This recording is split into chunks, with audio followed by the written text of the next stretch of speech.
There's a lot of logistics to do on a webinar like this. Yes. Yeah, I agree.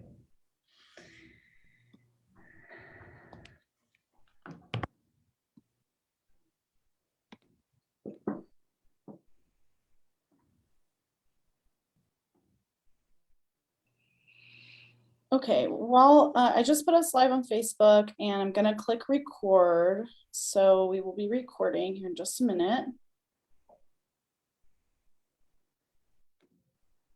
Very official. So welcome everybody to the Oklahomans for Criminal Justice Reform community conversations that we have the third Thursday of every month. This month, we're focusing on pretrial incarceration and pretrial diversion programs. And we have an amazing panel here who is, they take my breath away, to be honest. And I'll just go quickly through each of them and let them introduce themselves and the work that they do. And then I have some prepared questions that I will go over with each of them. And then we'll also be taking Q&A. So you can go into the Q&A box down at the bottom of your Zoom and ask any questions to any of the panelists that you would like to. And if you are a panelist and you see a question come to you and you're not answering at that moment, you can type your answer into the Q&A and answer the questions down there that way too. So, okay, I'm gonna just go the order that I see you guys and let you introduce yourselves and sort of talk a little bit about the work you do. So I'll have you go first, Taylor, because you're my first one on my box. Hey, my name's Taylor Thompson. I am an attorney and work as an assistant public defender at the Oklahoma County Public Defender's Office. Is there anything else you want? No, I mean, that's amazing. Yes, thank you. And then Stephanie, how about you go next?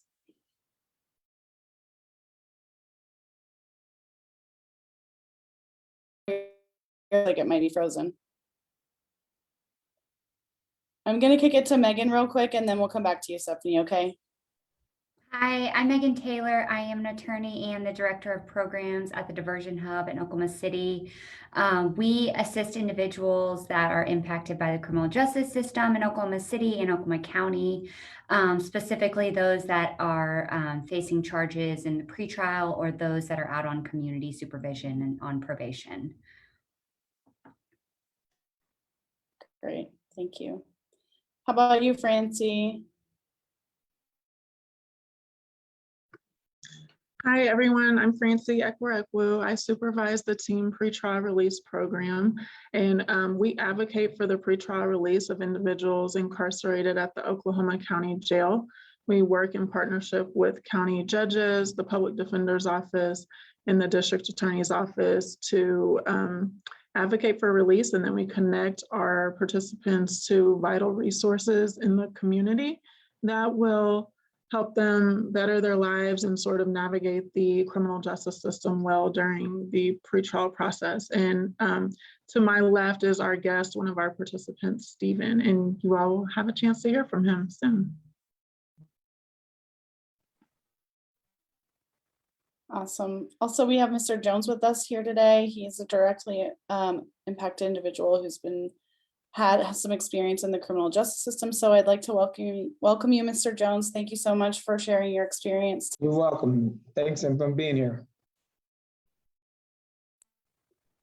So we'll go into some of the questions that we had. We tried to think about these questions from the perspective of somebody who really doesn't know very much about the criminal justice system and doesn't have that much knowledge about what goes on. And a lot of people think that jail and prison are the same thing, and that, you know, people who go to jail have done something very bad and they're there because they are quote unquote bad people or they're criminals, right? And so we need to start digging into some of that stuff and sort of starting to change the culture around how we talk about folks who are incarcerated and the different types of incarceration, because Oklahoma has been #1 in incarceration for 3 decades. We just recently found out we came to #3 in incarceration, which is a good thing. That's an indicator that a lot of the work that the folks on this call are doing is working, but 3 is still not good enough for me. It's definitely not a top 10 state. It's definitely still in the bottom 10. So we're gonna keep working for it and keep trying to reduce that number. But So what is the difference, Taylor, between jail and prison? So, jail by definition is a pretrial detention, which means that the people who are sitting in jails have not been convicted of the charges that the state has brought against them, and they are waiting trial, waiting while their cases are pending. Generally, they're in there because they're unable to afford bond. And then, if you want to compare that to prisons, are post conviction. So, that's once somebody has been convicted and been found guilty of the crime that they're charged of. So what is, and each one of you can contribute to this and go whichever order you would like to, starting maybe with Megan. What is pretrial diversion? Okay, so pretrial diversion is looking at those individuals, like Taylor said, that have not yet been convicted. So they're pretrial. They are facing the alleged charges that the state has brought against them. And a lot of these individuals are unable to make bond and get out of custody and get back to the community pending those charges. So there are a lot of kind of trickle effects of that. So if someone is unable to get out of custody pre-trial, they're innocent until proven guilty per the Constitution, and they are waiting for their day in court, for their jury trial, their bench trial. That could look like months. It could even look like up to a year or longer, depending on really the volume of what the court's facing. And so a lot of these folks are destabilized even further. And they aren't able to connect with the community supports that would be helping them. So if these folks can get out of custody pending these charges and can get the needed resources to help them become self-sufficient, stable, and safer members of the community, they have a better fighting chance for their case. And so if they are innocent of the charges brought against them, they're able to fight from outside instead of being inside custody, and more likely to plead guilty just to get out of the conditions that they're in. So pretrial diversion looks like getting those folks that don't pose a risk to public safety out of custody and get them into community supports so that they can be out in the community and be able to fight their case from the outside. If this individual has mental health, if this individual has substance abuse, housing instability, food insecurity, whatever the needs are, they're better met out in the community versus inside the custody of the Oklahoma County Jail. So trying to get these folks out and in the community and connected to what they need.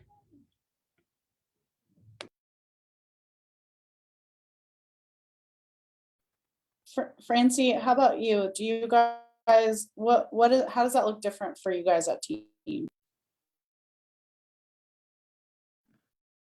So we are trying to sort of intercede and become a factor of people's lives pretty much as fast as we can upon arrest. And so once they're arrested, we have a team of case managers, intake officers that are looking at everybody who's been arraigned in the recent day or the recent 2 days, and trying to figure out how fast we can advocate for their release.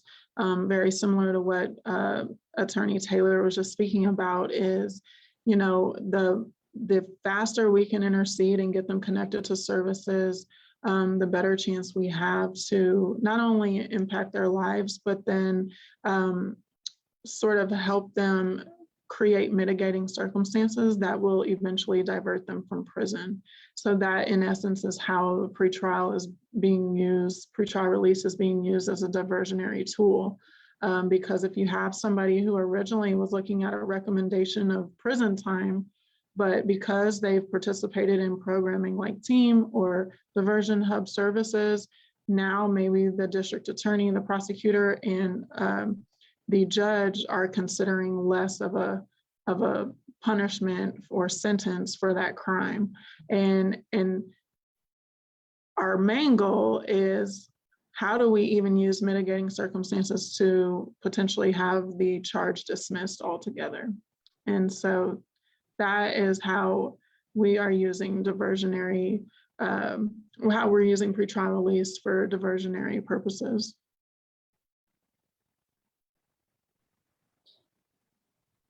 That's so awesome. I think this is such an important part of the whole criminal justice system, right? Like that I don't think we pay enough attention to pretrial issues because we talk a lot at OCJR about incarceration and incarceration rates, but we do not fully understand how pretrial incarceration actually leads to a high rate of incarceration, right? And if you have more people sitting in jails in counties across the state that don't need to be there, it stands to reason that those people are going to take pleas, like Megan said, to just accelerate their process through the criminal justice system. If it means going to DOC, then it means going to DOC. I'll just go ahead and get that going. Even if they are innocent again, and even if maybe they had lesser charges that they could have, gotten mitigated, they're kind of just like, well, let's just get this over with because it's being such an awful situation. Mr. Jones, would you like to share really quickly your personal story that you wanted to talk about and how it relates to some of the stuff going on that we're discussing about the Oklahoma County Jail and just jails in general? Sure. I just want to say I was down at the Department of Correction for a few days, and I hadn't heard about TEAM at all. And I wasn't able to get out. I didn't have family here at the moment. So finding out about TEAM, I was released, but then charges was brought up again. So I had to go back, and I couldn't figure out how was I going to get out this situation as far as getting out of jail. I didn't have any money or anything like that. And so I found out about TEAM, started asking questions, and teams, they helped me to get, to turn myself in, have to get right back out. And it was just, I didn't have nowhere to turn to. And they just did an awesome job for us, helping me, because other than that, I still would be sitting in jail right now with not even a serious charge, just sitting there. And it's not only me, it's a lot more people that I don't even know that's sitting in jail that doesn't know anything about the organization, that's what's going on. And probably from hearing some of these stories while I was in there, shouldn't be there as well. So other than that, I just feel good about the organization and where it's going. And I just want to be a part of it and just want to be able to speak and help other people that's in jail and just try, I just want to be a part of this whole thing. And I'm excited to see where this is going. Awesome. Thank you so much for sharing. We had a question, I think it got answered, but I wanted to say it into the recording too. So jails are holding facilities for folks who are pre-trial, but they can also be the place where the person goes to serve their sentence if they're sentenced to a misdemeanor. So you have some folks who are sitting in jail actually serving their sentence, if it's a sentence that they were allowed to serve in the jail. And then you have some folks sitting there that have not gone to trial yet. And so the biggest population I think that we can impact in a jail situation is people that are sitting there that have not gone to trial yet, because they are probably not, like we've talked about, not able to afford bail.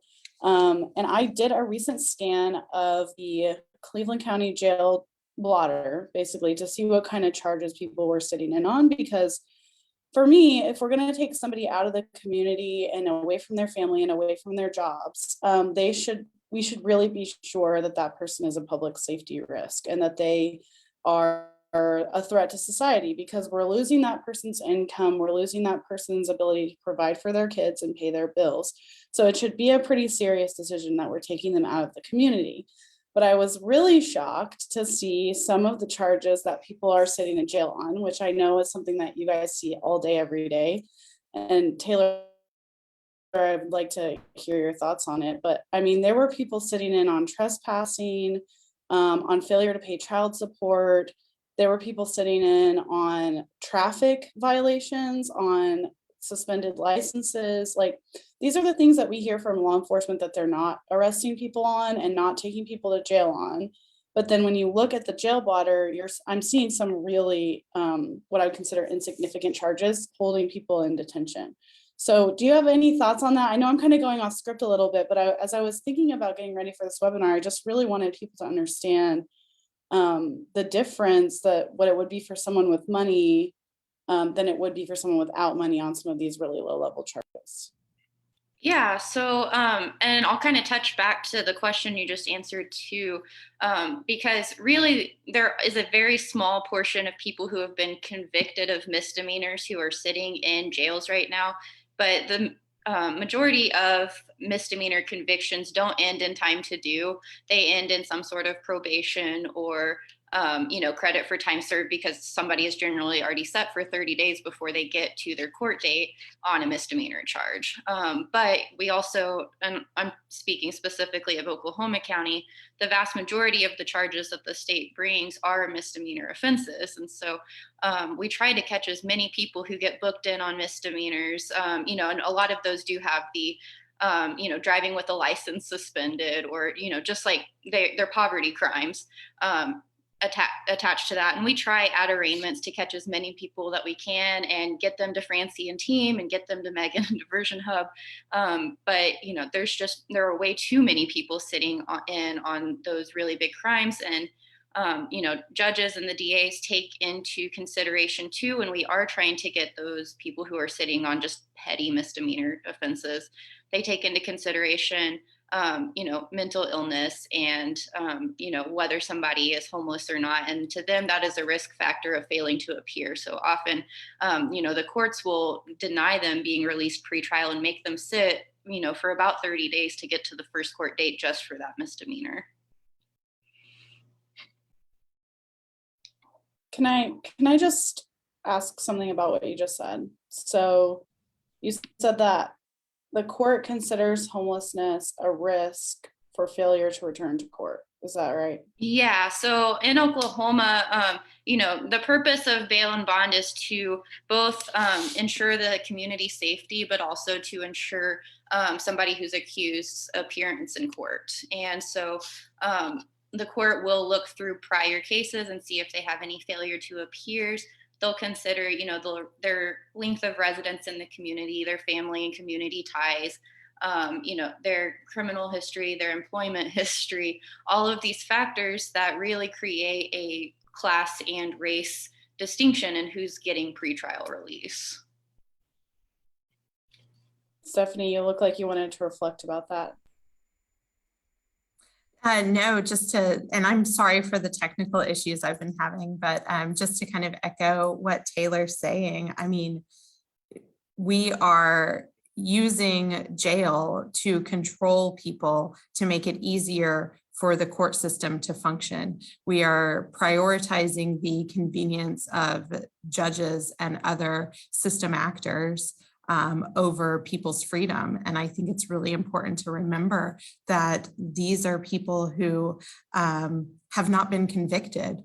They are, whenever we're talking about pre-trial, we're talking about people who, our legal system deems innocent until proven guilty. So holding them in jail, which is a punishment, detention is a punishment, is completely antithetical to our criminal legal system as it's supposed to operate in the United States. We do it out of convenience. We do it to control people explicitly. So. All right. Colleen, if I could just jump back, sorry. Go ahead. Oh, if I could just jump back in, I also think that it's important that we kind of watch our rhetoric, because a lot of these people, yeah, we are focusing on the fact that they're not proven guilty, but they might be legally guilty of these crimes. But I think we need to be looking at culpability. And, if this person is actually should be considered culpable to the extent that we're going to keep them in jail for a month or more while they lose, whatever sort of housing or employment or any sense of stability that they'd already had in their lives. Exactly. It's a weighing of the balances, right? Like right now, we're so tipped towards, like you said, Stephanie, convenience. And honestly, I know from working at the DA's office that we hold people in jail and we listen to their jail calls because we're looking for evidence of further guilt. We're looking for evidence of further crimes. We think that these people are criminal, but we just maybe can't prove it yet. And so there's an element of that too, where we're looking at who is getting policed, who is getting arrested, who is getting kept in jail and monitored and listened to, which is then going to further who is getting convicted and sent to DOC. And so it stands to reason that would be how we keep seeing these extremely disparate racial demographics in every single place along the system. I got us way off track, you guys, but it's a really good conversation. So I'm just going to let you keep going. Colleen, I was going to add, so I pulled a report yesterday, roughly 80% of those in Oklahoma County Jail right now are there pretrial, which is like a very overwhelming number. I ran the report several times because I wasn't positive if I was correct. I was thinking more like 60, but we're at like 80% are there pretrial. And so we know that there's probably a very small fraction of those that may be a risk to public safety. An overwhelming majority of these folks are not. So the one thing I did want to add were probation violations, because that's huge. Routinely, the court sets folks up for failure because we don't have any form of individualized prosecution or sentencing. Nothing is individualized. Everything is kind of a standard recommendation. So we look at two different people, one that's affluent with financial resources and one that completely has been in a poverty cycle for decades, right? And we expect this individual to be able to keep up with the fees and fines, keep up with all of the court conditions that all cost money.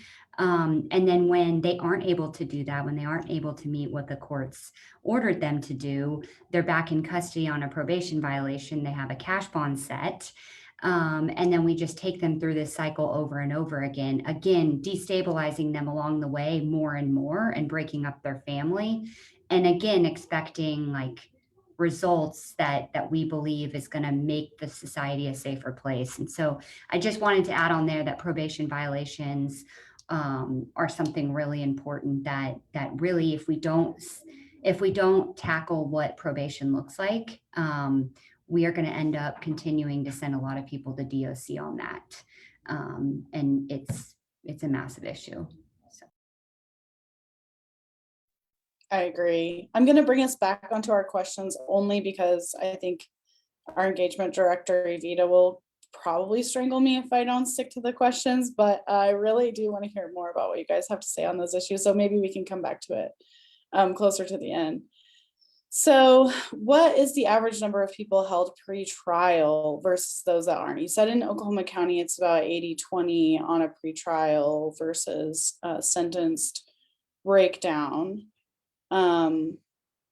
And we kind of already talked about the fact that they're serving sentences on misdemeanors, but do you guys have any idea on the data for other counties? Like, I know it's been typically pretty hard to get jail data like that.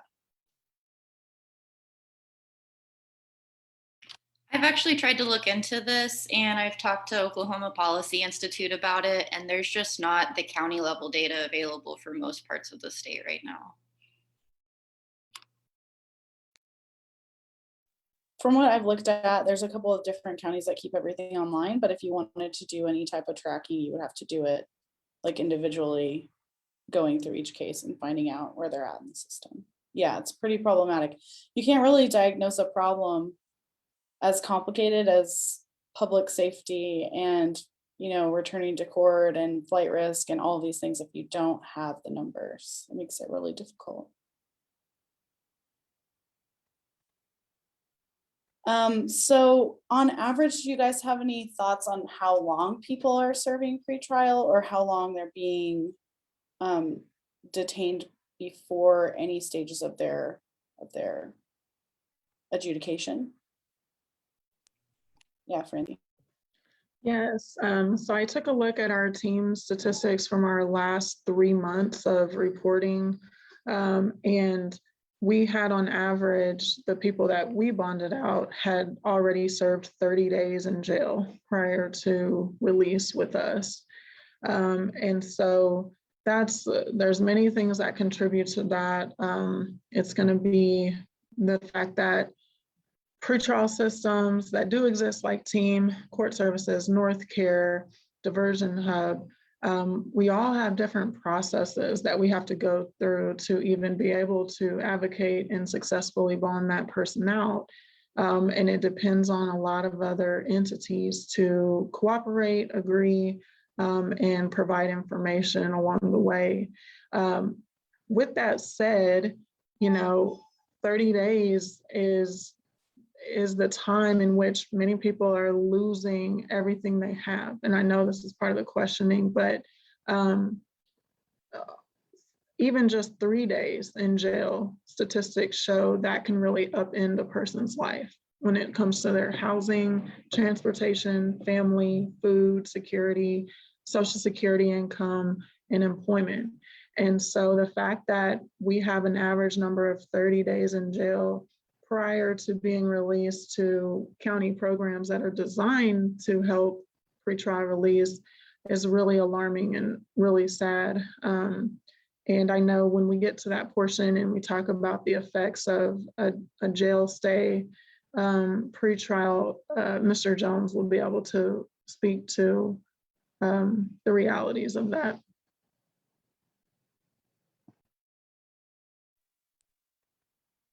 Can I piggyback on that and add that if somebody, what we see is that if somebody isn't given bail within 24 hours of their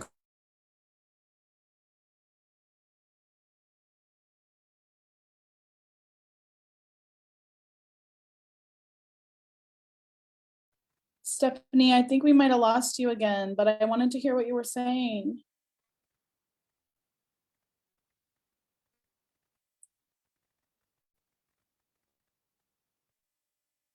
Okay. I think she'll probably jump back on once it resets. Colleen, I can fill in with this other depiction. So the reality of the Oklahoma County, cash bail system and the debtors prison problem we have is that, if two people are arrested on the same day and are charged for the same thing on that day, and one person is able to bond out and go collect their life situation and present themselves very well in court when their court date comes up in 30 days, the person who's been sitting in jail that whole time, unable to work, have a shower, get a job, get reunited with their family, do all these things that would potentially help their situation. Our statistics are saying that the person who remained incarcerated is going to face up to a 7 times more harsh sentence than the person who was able to bond out for that same charge on that same day of arrest. And so that's the statistic that these diversionary programs are attempting to fight and dismantle, because that's just completely unfair and unconstitutional.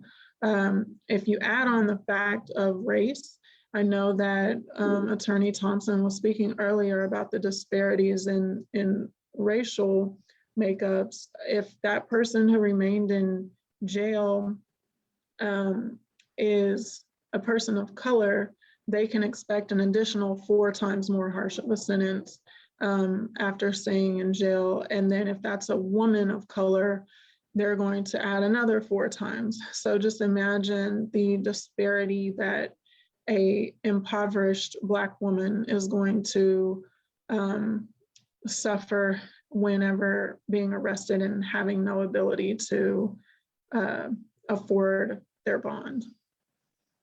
Exactly. Stephanie, I know you're struggling with your Zoom, but we wanted to come back to the stats that you were talking about when the last thing we heard was, I think, 25%. I said if you don't get your bail within 24 hours, There you your go. date is 3 to 4 weeks out. So that's where the 30 days comes from. The system is designed to just keep you in for 30 days. And I really am sorry about our internet, and just before I get kicked off again, want to say that, this is definitely a symptom of poor infrastructure in different parts of our state, rural counties, but also Eastern Oklahoma City and North Tulsa just have really poor infrastructure. And that's where our office is intentionally located. And what you see is what you get. I appreciate the intentionality of being located in the area where you're serving, and thank you. And that kind of explains it. But Mr. Jones, do you have any thoughts on what we've been sharing or any experiences you want to reflect? I just want to say, I really actually want to share that I know there's a lot of people probably going through the situation that I went through. I wasn't going to share my story, but if I can with you guys, would that be okay? Well, I would just want to say that back in October of 2020, I was pulled over and I had my 8-year-old daughter in the car with me. And the officer pulled me over and said I failed to stop at a stop sign. And at that time, he said he smelled alcohol on me. So I had my daughter in the backseat in a seatbelt. And so my daughter was eventually taken and I was arrested. I've never experienced anything like that. I didn't, so process, it was just an ongoing process. It was just something that I just never dealt with. And I was taken downtown and was there like 10 days. So had no idea where my child was or none of that. So once I got released, I ended up going back to court and getting my daughter. It was just a process, and I just feel, it was something that I'd never experienced, and just being there, and I was just thankful for to be able to get out after, I hooked up with team, and that's just my story. And I have my daughter now. She's doing well in school, full custody, single father. So, everything is doing good right now. I'm so glad you guys were reunited. That sounds like extremely traumatic for both of you. Yes, it was. Thank goodness for Francie and team for helping. Thank you guys for all you do. And thank you, Mr. Jones, for sharing. I'm just kind of like recovering from hearing that, because it's just upsetting on a number of levels. So we talk about the cash bail system. I'm going to go there, sorry. But someone in the comments said, who's financially benefiting from this and why? There's a lot of questions here. I'm going to just go for it. But like, why aren't we seeing more OR releases on these low-level offenses? Why do we say that cash bail is unconstitutional if it's occurring and happening every day in our state? How does that happen? So that's 2 questions. Anybody tackle either one of those? Because it's always been really confusing to me. I think it has something to do with the 14th Amendment of the Constitution. Can I jump in here?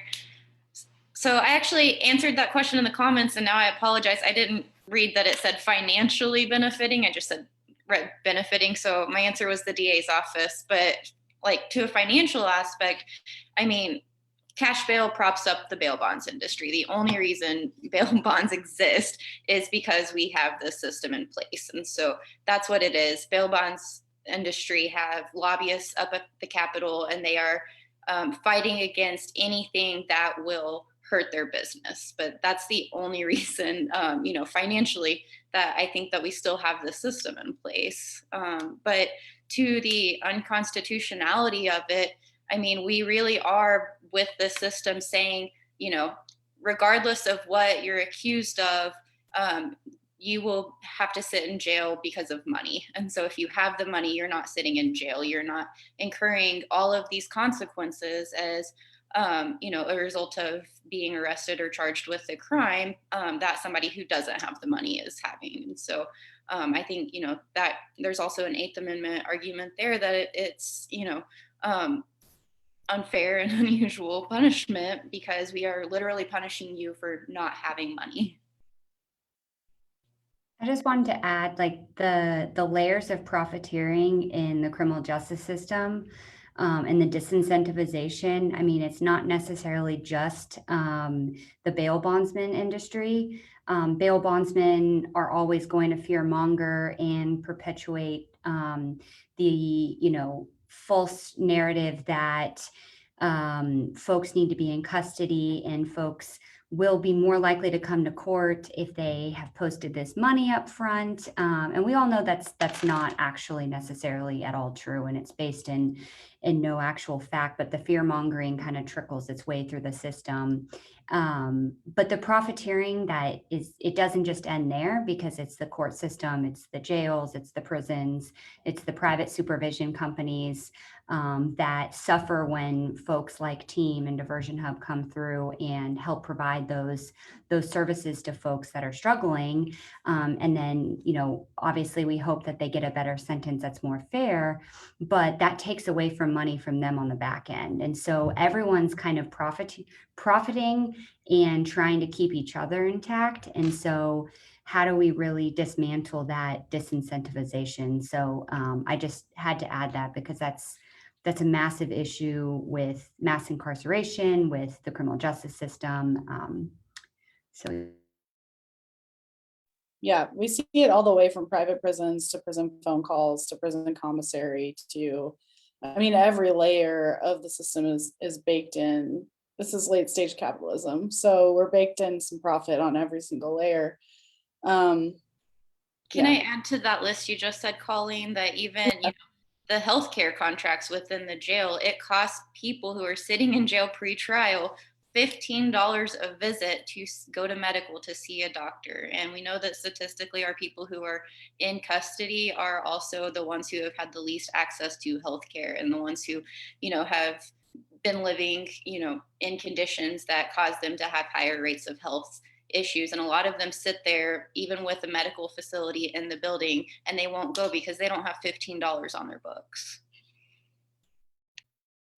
Let's talk about that, and let's talk about mental health in jail. So I know that we had an event a couple of weeks ago about rural jails and mental health response. So we've seen ever since, we deinstitutionalized sanitariums in the early 80s, we've seen an increase across the country in pretrial incarceration and just incarceration in general. And so what that would indicate, it might not necessarily be causal, but what that would indicate is that we're using our carceral system to treat mental health issues instead of bringing in individualized therapy and care for mental health.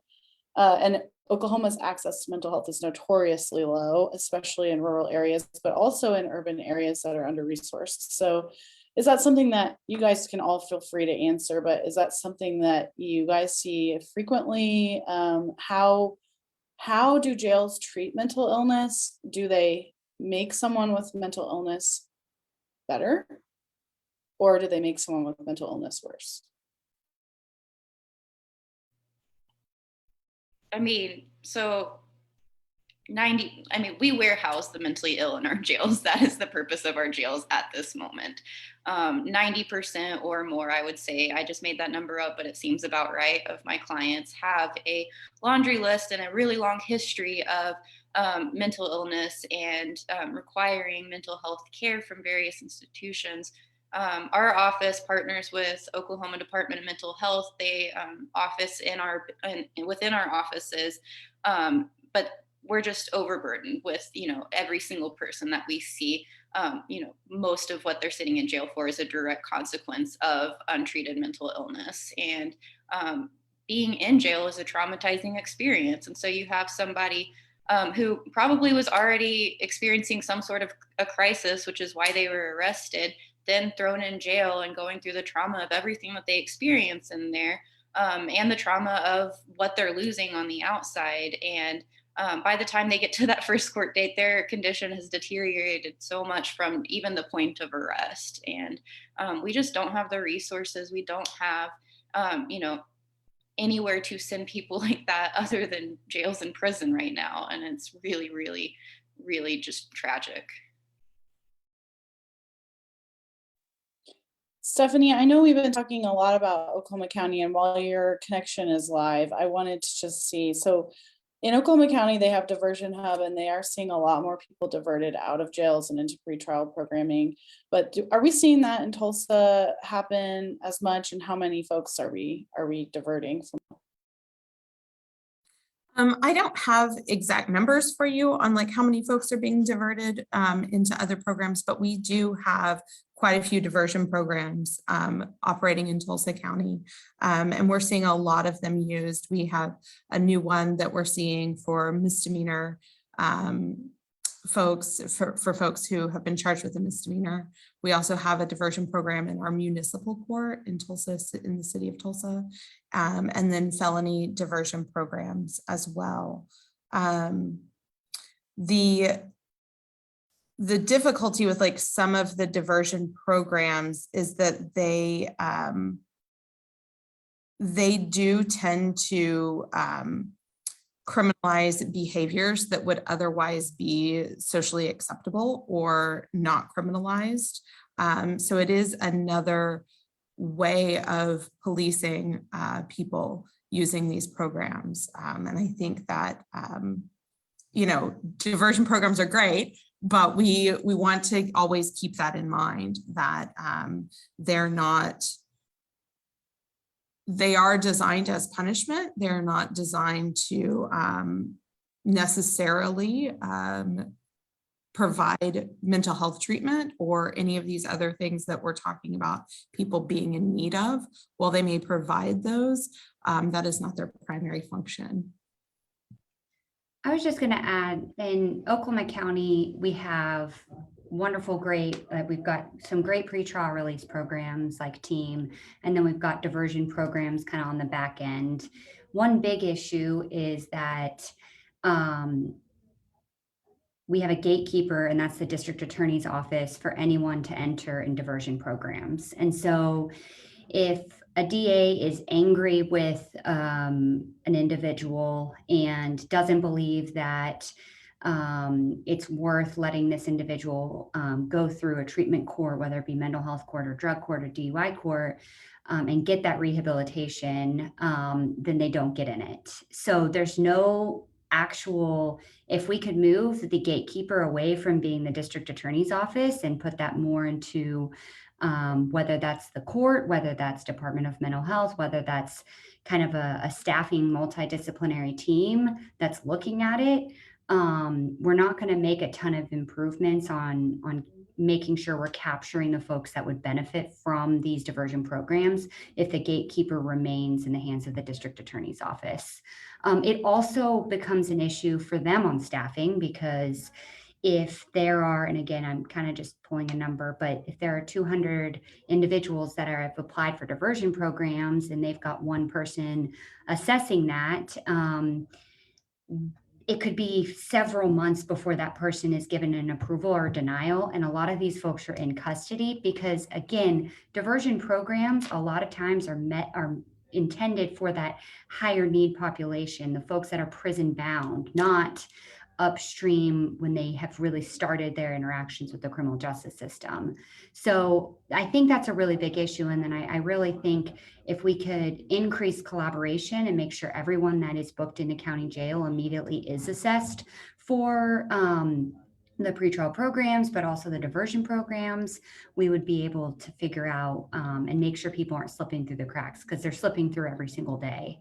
So yeah, just had to add that in there.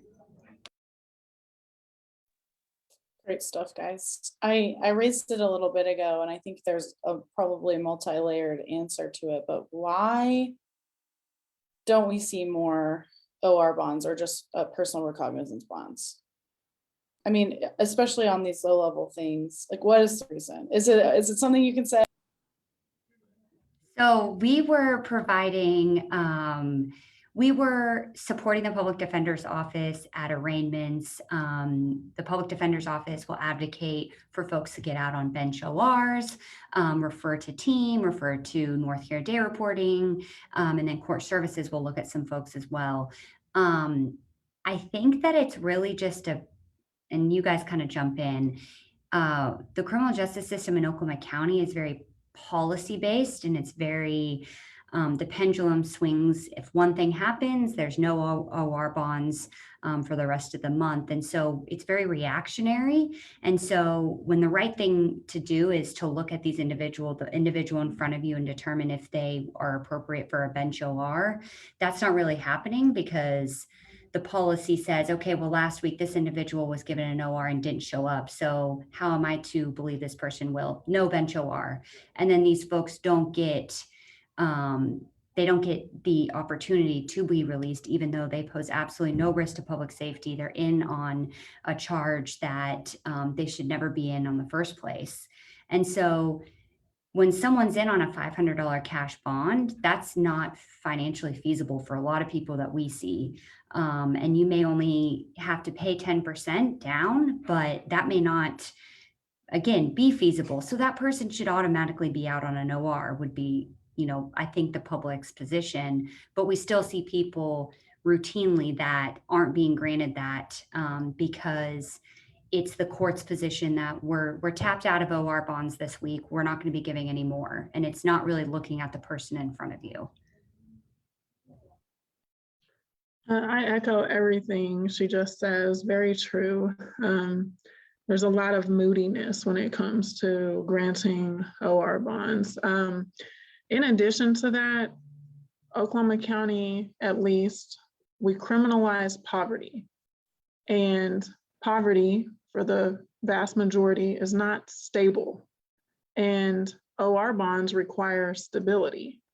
So when you have a large majority of people who are incarcerated in the jail because they're impoverished and thus unstable in life, you can't expect them to all of a sudden have stability that you want them to have to grant them an OR bond, meaning an address, a telephone number, a friend, a family member who can attest to their ability to make it to court.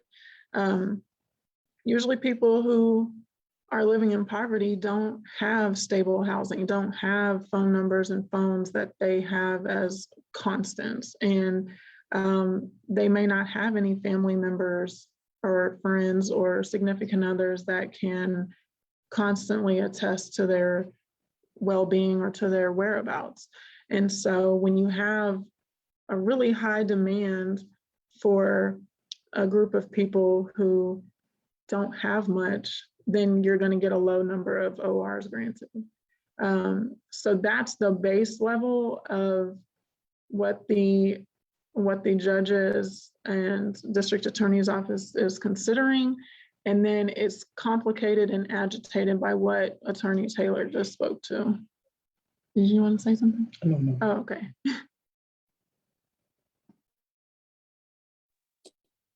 Okay, guys, we're getting close to being done here, and there still seems like there's so much to say about this topic. It's one of those things that unless you have a family member or you know someone who has been impacted by the criminal justice system or you work in this space, it's sort of like invisible to you. I know we've been hearing a lot about the deaths at the Oklahoma County Jail and the efforts to reform the jail. I don't want to get too much into that today, Francie, but maybe on a different webinar we could. But I do want to hear from each of you, like, what can people do to start to chip away at this problem? Because it seems like such a big problem. And who can they talk to? Who should they be rabble rousing if they want to rabble rouse?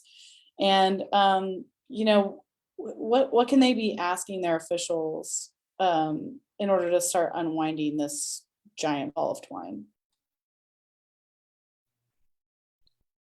I mean, the legislator is always one of the answers to that question, always calling your representative, writing them letters, because so much of what we end up fighting with on the ground every day in the courthouse is a direct result from what decisions are being made at the Capitol. And but I would also say, we have a big DA election coming up next year. And so, it's going to be a really competitive race. And so be reaching out to your DA office. Let them hear from the community. Let them hear from the people who will be voting the next DA into office about, what you don't want to see in your community and what you do want to see.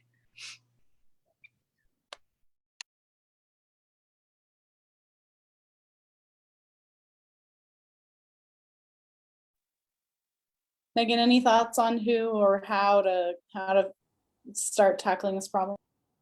So I was going to really just add, I feel like ending cash bail ultimately would take care of majority of these issues, but then also on the flip side, making sure that the reform efforts are working together so that we don't lose our momentum and our power and our strength, because ultimately we're going against a system that has been doing its thing for, I want to say, a century. It's probably not as long, but you get the gist of what I'm saying. And so our infighting, when we all kind of ultimately want to see improvements to the criminal justice system because of those impacted, if we aren't working together, we lose that momentum. And then those folks that are keeping the system intact to the way it is are ending up on top. So, but every single day I feel like the answer is ending cash bail, because we won't have these folks in custody. We need to set up the proper supports, but I think in Oklahoma County,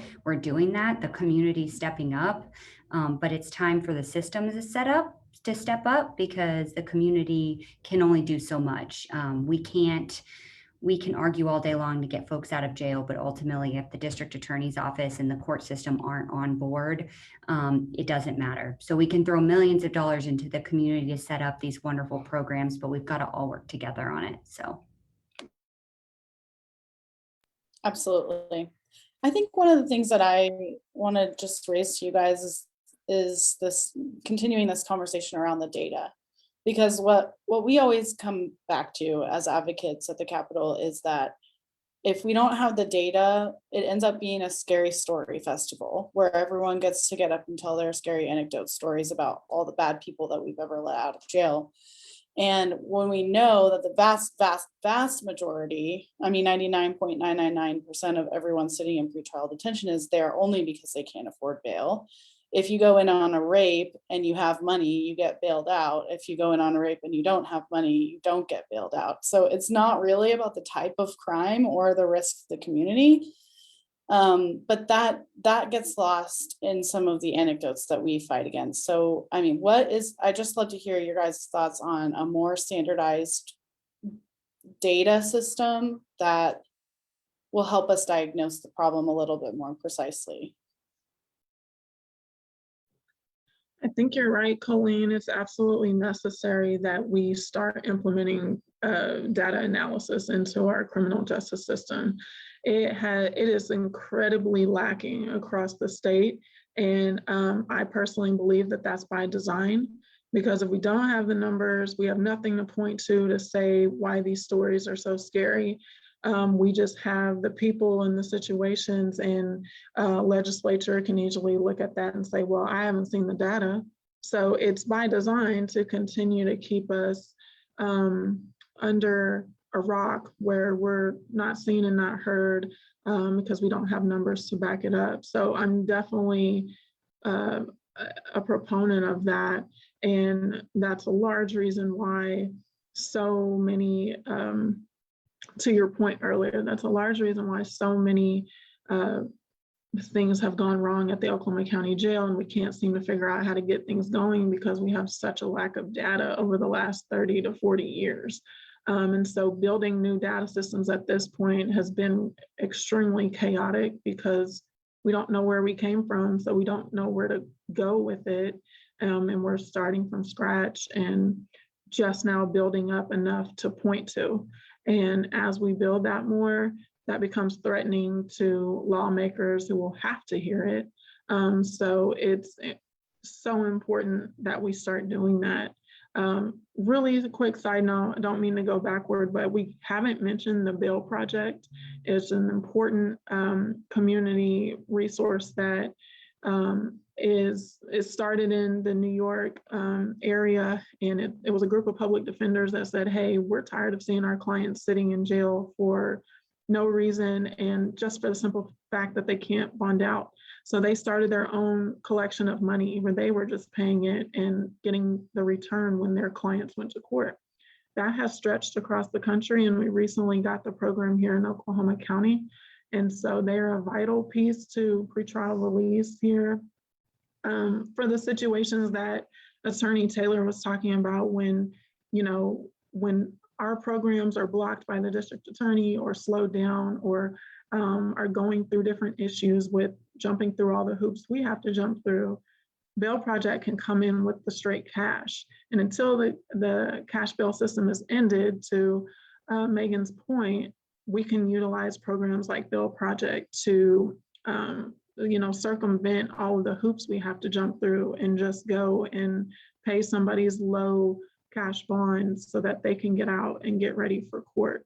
A lot of talk is also floating around about a community bail fund where it's not just Bail Project doing this, but we as Oklahomans say we care. So we'll put our own money in to see if we can bond these people out, connect them to services, and hopefully see less of a jail population. It's going to be much cheaper than incarcerating people because it's $50 a day at the Oklahoma County Jail, and it's, I don't know, Colleen, what, $20,000 a year for somebody in DOC.